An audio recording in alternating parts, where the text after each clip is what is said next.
Good morning mga kateki. Ito meron tayong pasyente ngayon. Sabi nung may-ari, nag-initiate siya, pagka nag-initiate siya ng printing,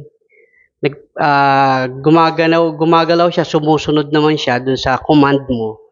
Kaya lang, wala siyang output na walang output na print out. Kumbaga hindi lumalabas yung walang ink na lumalabas.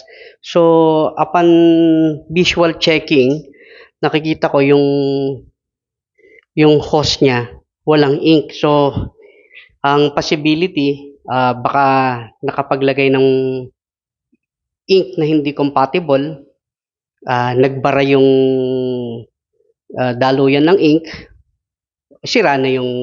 masisira na siya. Pero sabi naman ng may-ari, hindi naman daw, sinasabi naman nila na okay naman daw yung ink na nailagay nila. So yun yung isa sa mga problema na nakikita ko sa kanya. Hindi pumapasok yung ink. Check natin kung bakit hindi. Sana hindi naman nag-stack up yung head. Kasi pag stack up na yung head niyan, medyo malaki-laking problema na yan. Mas maganda pa bumili na ng bago. Tapos, may nakikita ako na error. Yan. Nagbiblink yung part na yon. Hindi ko alam kung ano ang problema. Pero, check natin siya. Sabihin ko sa inyo kung kaya pa siyang isolve or hindi na. Babalitaan ko rin kaagad yung may-ari.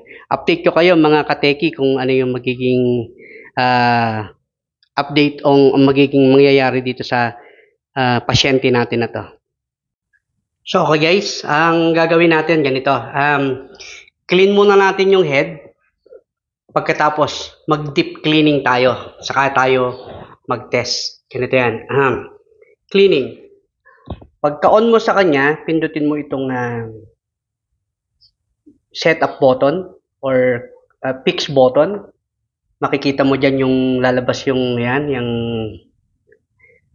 number na yan. Tapos i-click mo number 2. Yan, number 2 na siya. Tapos pindutin mo lang yung start button. Itong black, itong start na to. Either naman dyan start.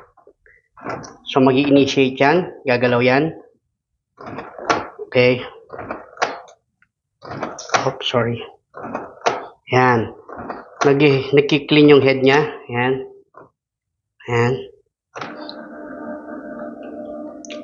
Kanina nakita natin walang karga yung yung mga tubo, yung mga tube. Ito, right after ng cleaning natin, i-test naman natin yung deep cleaning. Tsaka natin tignan kung may pumasok na ink. Yan.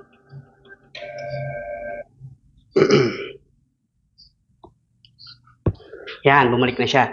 So, isa pa, gagawin naman natin ngayon, deep cleaning. Ganun din, pipindutin mo tong parang setup button. Makikita mo siya dyan, lalabas yung setup button. Pindutin mo naman ang number 3. Number 2, number 3. Yan, tapos, ito, click start. Yan. Deep cleaning naman yan. So, after nating ma-deep clean, tignan natin kung pumasok na yung ink.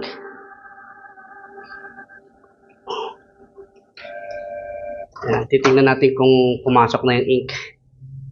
Pagyari niyang deep cleaning na yan.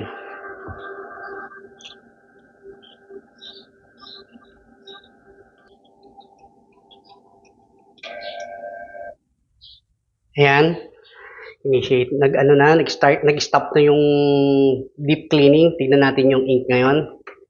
Ayan, guys. Kung makikita mo, nagkarga na siya. Meron ng laman. Kanina walang laman ito Ayan, may laman na siya.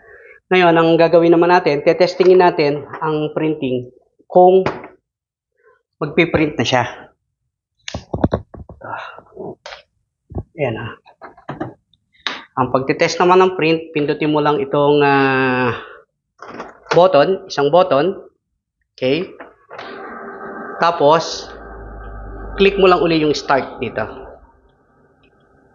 Para makita natin kung maganda yung, kung magpiprint na siya. Pag hindi pa rin siya nag-print ng maayos, gagawin lang uli natin yung deep cleaning. Start. Yan na. Tingnan natin yung printing niya ngayon. Kung, ayan, tumakbo na.